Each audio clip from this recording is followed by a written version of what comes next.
esse é o título, né, lá do original, como o Mauro gentilmente compartilhou lá na tradução, algo como expandindo os limites, né, empurrando os limites de uma epistemologia colonial branca para criar experiências de aprendizado transformativas, e ele foi escrito por essas duas autoras, a Tamara Rodney, que é uma das co-organizadoras da obra, e a doutora Lee Johnson, que foi orientadora dela no mestrado, e que também, as duas falam de um lugar não hegemônico, né? Depois elas, mais adiante no capítulo, até reforçam esse ponto, mas ambas migraram para os Estados Unidos, a Tamara foi criança, ela é muçulmana, uma negra muçulmana, foi criança e já é uma educadora, trabalhou muito tempo com o ensino de high school e hoje é uma professora acadêmica, e a Lee Johnson foi já mais tarde para fazer os seus estudos como estudante internacional e hoje também está na academia americana, então ambas sentiram na pele, passaram por essa experiência do que é ser o outro, e mais do que ser o outro, ser um outro tido como subalterno, né? O outro tido como menor nesse sistema de pensamento. Então, elas vão trazer essa reflexão a partir desse olhar, né, do questionamento do colonialismo. Elas não entram aqui nessa história, mas eu achei que valeria a pena a gente dar uma contextualizada muito breve a respeito da discussão sobre a decolonialidade, porque, enfim, eu não sei o quanto todo mundo está inteirado a respeito desse panorama, né, assim, um brevíssimo panorama, mas só para a gente entender, né, que esses estudos que a gente chama de uma forma ampla de decoloniais, né, o decolonial é um grande chapéu que abarca muitas coisas, eles têm algumas frentes de atuação muito territorializadas também. Então, quando a gente fala da decolonialidade ou descolonialidade, a gente normalmente está falando de um contexto latino-americano, muito liderado pelo Quijano, pela Catherine Walsh, um contexto chileno, e que vai questionar justamente esses mecanismos, né, essas estruturas de dominação e exploração que a colonialidade impôs aqui nesse contexto, enfim, para as epistemes locais originárias. A gente tem também uma outra vertente que fala dos estudos subalternos, e elas vão variar em nível de criticidade, em nível de transformação proposta, né? Os estudos subalternos são fundados lá na Índia, pela Hanajit Gurra, e ela acaba sendo uma linha menos crítica, porque é um estudo mais sobre os tidos como subalternos do que a partir deles e com eles. Assim como pós-colonial também, que é uma linha de estudos marcada, obviamente, pela independência das colônias, né, e a partir do século XX, meados do século XX, mais fortalecido, quando as colônias africanas vão conquistando suas independências. É um termo muito utilizado no norte, e eu estou trazendo isso para a gente entender, né, porque as autoras estão lá produzindo dos Estados Unidos, essas duas, embora venham de contextos do sul global, e o pós-colonial muito preocupado com discurso, com textualidade, com produção narrativa, e a gente tem um outro conceito, que é o contracolonial, que o próprio Antônio Bispo chama de um conceito afropindorâmico. O Antônio Bispo foi uma liderança quilombola brasileira, que faleceu em 2023, e o Bispo fala do contracolonialismo como não um conceito, uma proposta que vem da praxis. Então, ele não é um acadêmico, né? Ele é uma liderança quilombola, e ele diz: meu olhar para a colonialidade vem do meu modo de vida quilombola, suas tradições, na sua visão de mundo, e é a partir daí que ele propõe essa luta. Então, a gente está falando desse contexto que é um contexto super disputado, polissemântico, polissêmico, né? Espalhado, disperso no mundo. Até coloquei lá no grupo essa referência aqui, uma breve história dos estudos decoloniais, que tem uma reflexão sobre a arte também, um artigo interessantíssimo feito pelo MASP, que dá por uma coleção do MASP, que dá esse panorama legal dos autores, para quem quer entender esse contexto de forma geral. As autoras não se posicionam em nenhuma dessas linhas, mas elas estão falando lá dos Estados Unidos, né, desse país do norte global, e vivendo essa experiência colonial lá naquele contexto. E aí elas vão questionar justamente a filosofia, né, o aspecto filosófico da produção do conhecimento. E questionando, né, vocês viram lá no início do texto, quem teve a oportunidade de ler, que elas criam uma anedota num ambiente de sala de aula, justamente colocando essas questões. De onde vem o conhecimento?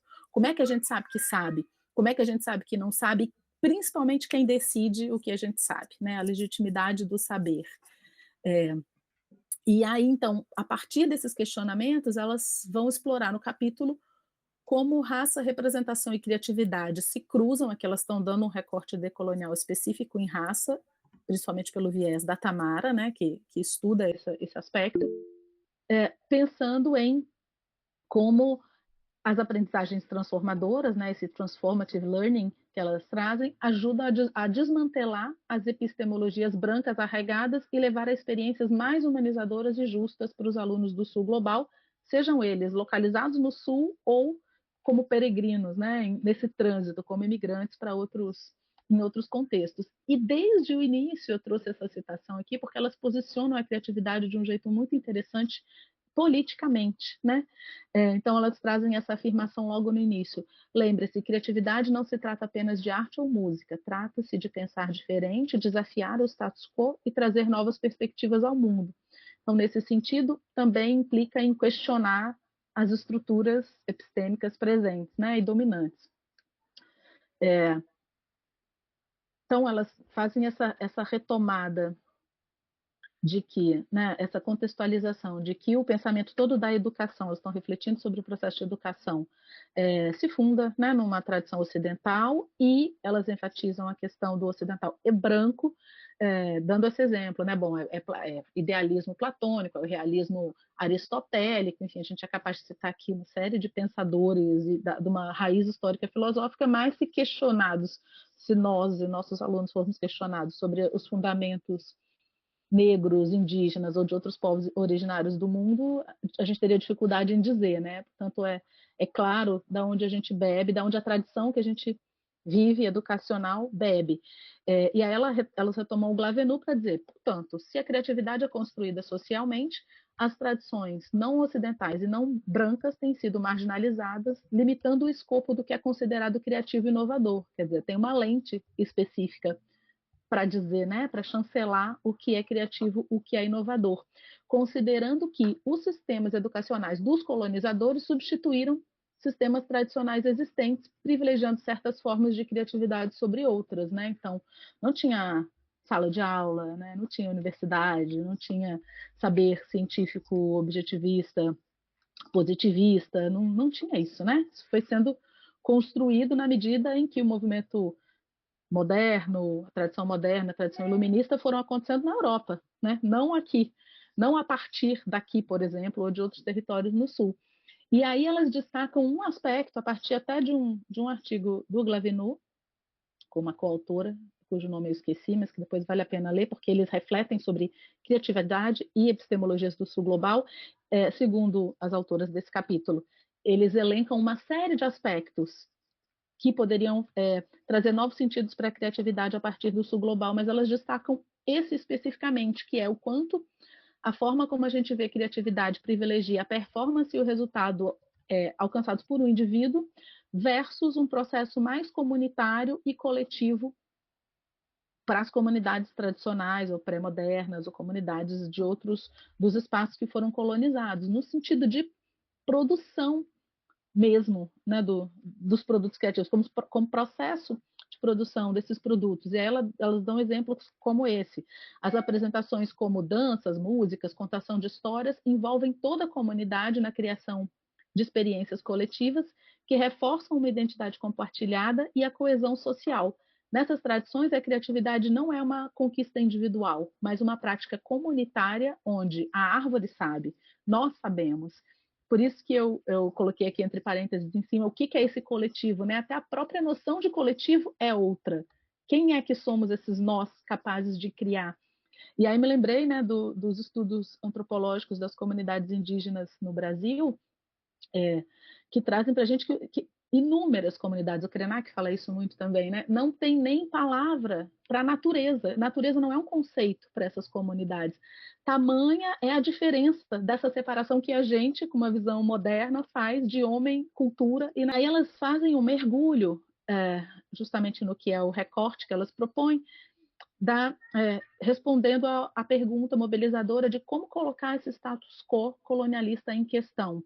Aqui nesse artigo elas propõem fazer, nesse capítulo, uma educação criativa por meio da não é interrogação, não, perdão, isso aqui foi problema da tradução, por meio da inter-relação entre raça e representação. Então, elas propõem que essas duas coisas, essas duas noções de raça e de representação sejam chave para a gente questionar, para a gente expandir esses limites, empurrar essas fronteiras do pensamento branco colonialista.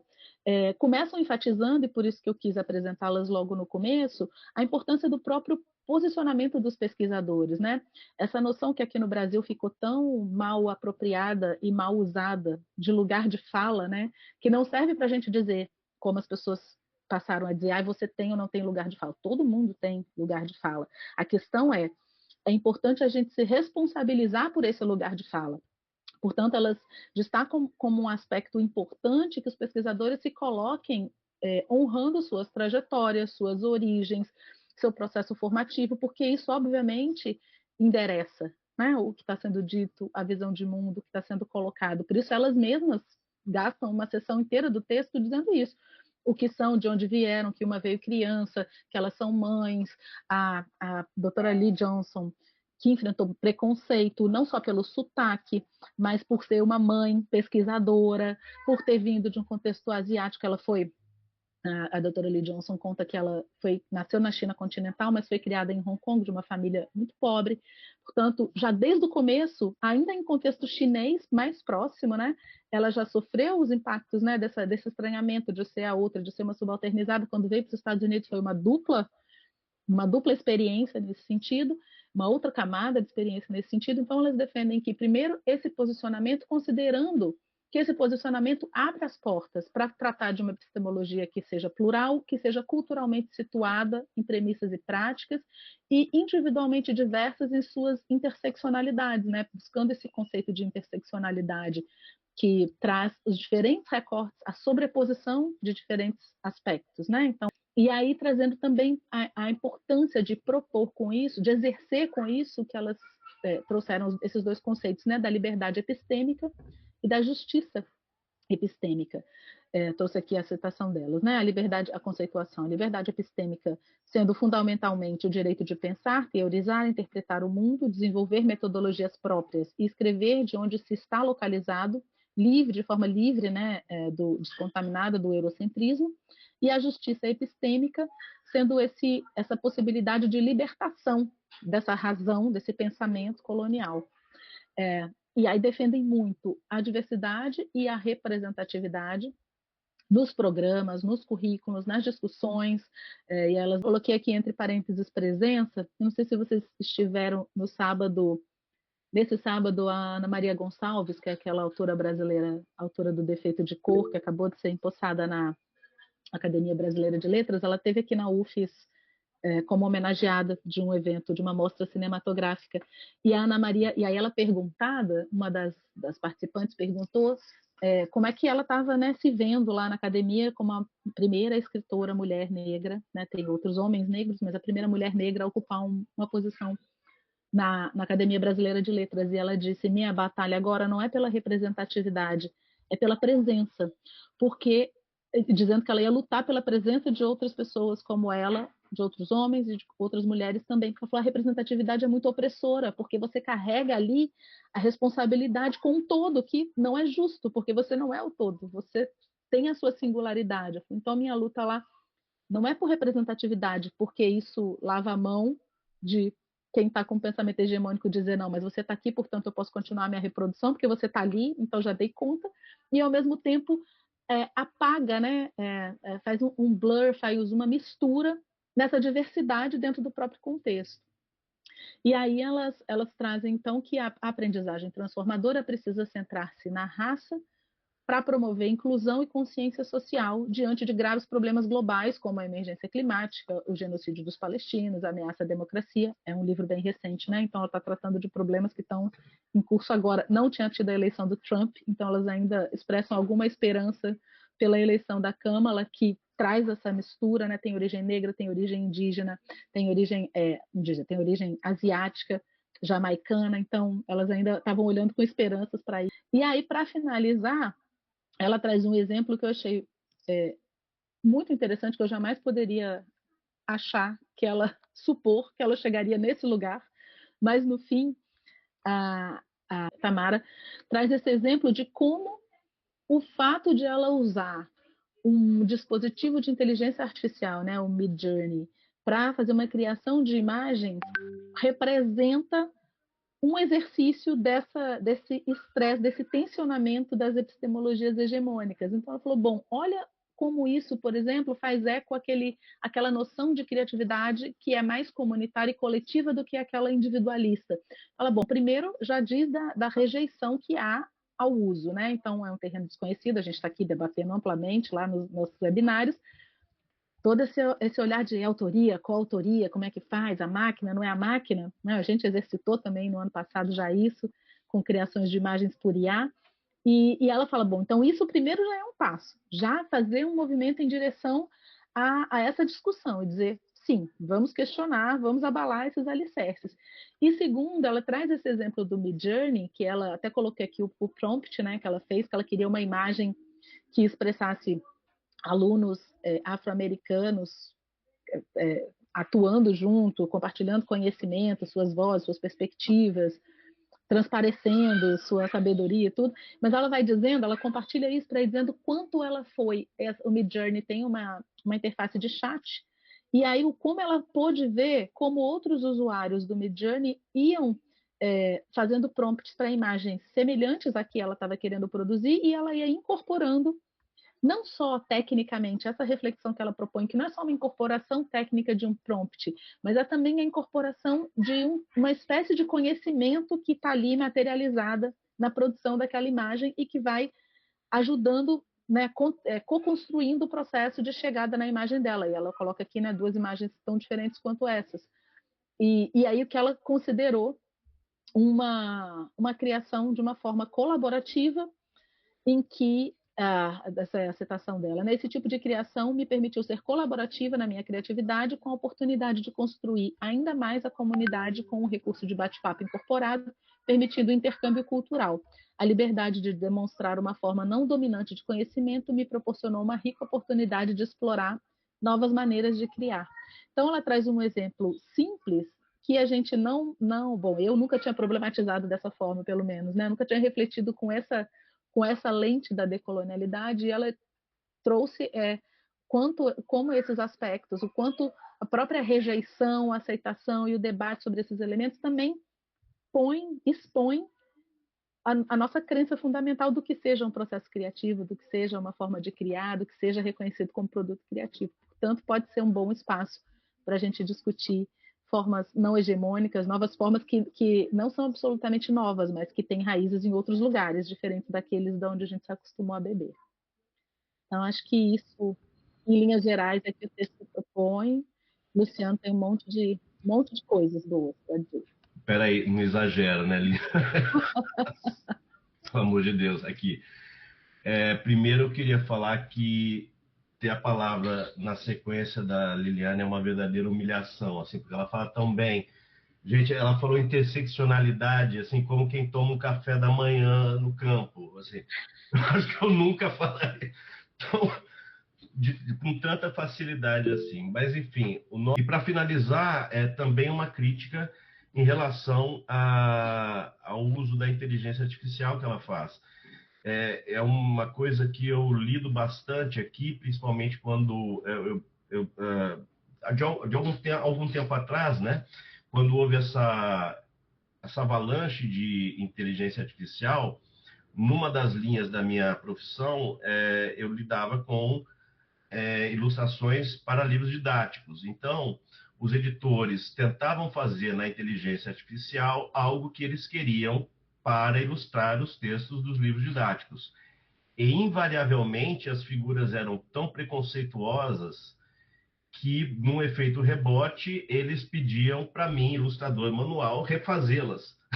Só que sem aquela discrepância que a inteligência artificial produzia. Então, assim, ainda é preciso entender que nós ainda estamos numa fase na qual a inteligência artificial reproduz o preconceito que nós temos, né?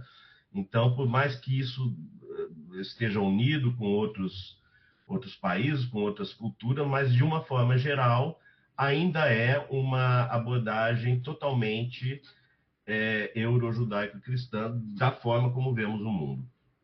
E é isso.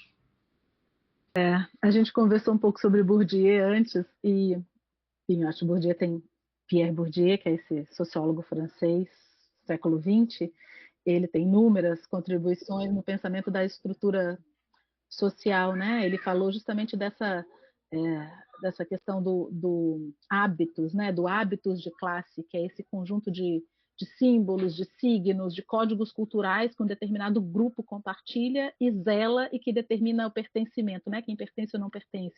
E fala muito das elites, né? Do quanto as elites dominantes ditam os hábitos, tanto no sentido de elas detêm um poder simbólico grande, quanto no sentido aspiracional. As que estão embaixo querem copiar o que está de cima inventa outra coisa, né? Como essa dinâmica que é familiar para a gente.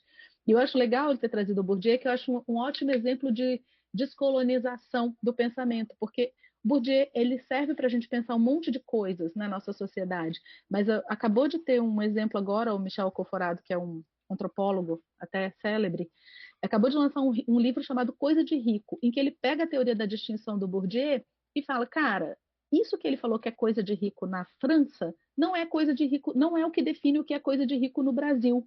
Quer dizer, o que faz uma pessoa rica ser lida como rica na França não é o que faz uma pessoa rica ser lida como rica no Brasil, diferente também do que é uma pessoa rica ser lida como rica nos Estados Unidos, em que, por exemplo, é muito tranquilo falar de dinheiro. Aqui ninguém fala de dinheiro, aqui ninguém conta quanto ganha. Então ele desconstrói toda essa ideia dominante de o que faz uma pessoa ser rica. Eu percebi alguns alunos mais jovens, principalmente, entendendo a decolonialidade como se fosse um abandono total dos cânones, como se fosse uma negação absoluta dos cânones. Eu acho que esse é um caminho muito perigoso. Não quer dizer ser decolonial e crítico, não quer dizer não vou usar Bourdieu, nunca mais, agora vou inventar outra coisa, ou qualquer cânone que vocês queiram, ou Platão, ou Aristóteles. Mas significa ler criticamente, né? Então, serve para tal coisa, não serve para tal coisa. No sentido de, então, vamos passar pelos cânones e vamos pensar também que outros conhecimentos estavam sendo produzidos no paralelo, que dialogam ou tensionam, né, ou confrontam. Então, eu acho que esse momento que a gente tem vivido de jogar luz para isso, né, olhar criticamente e responsavelmente para essas questões. É isso que eu queria acrescentar. Muito boa as colocações, obrigada, viu, Liliane e Luciano.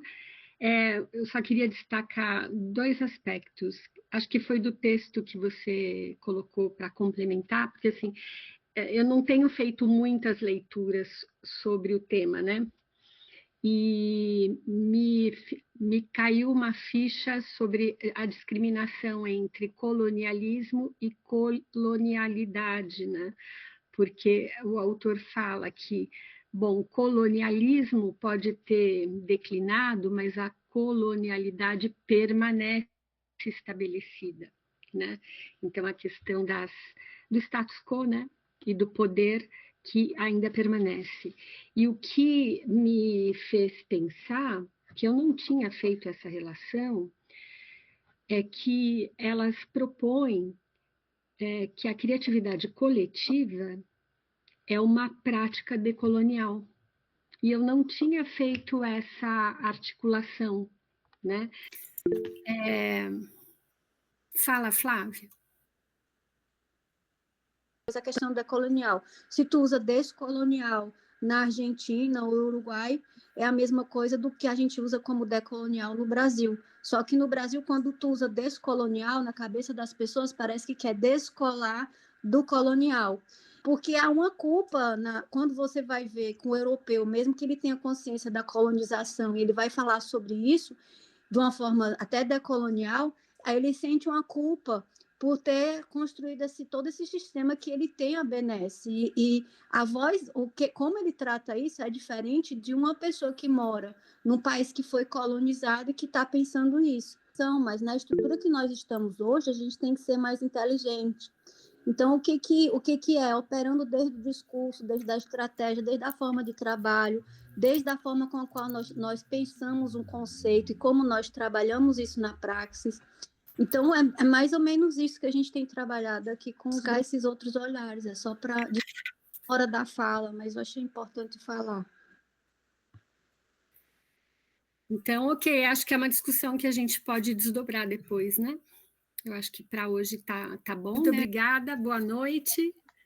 Boa noite, pessoal. Até o próximo. Boa noite.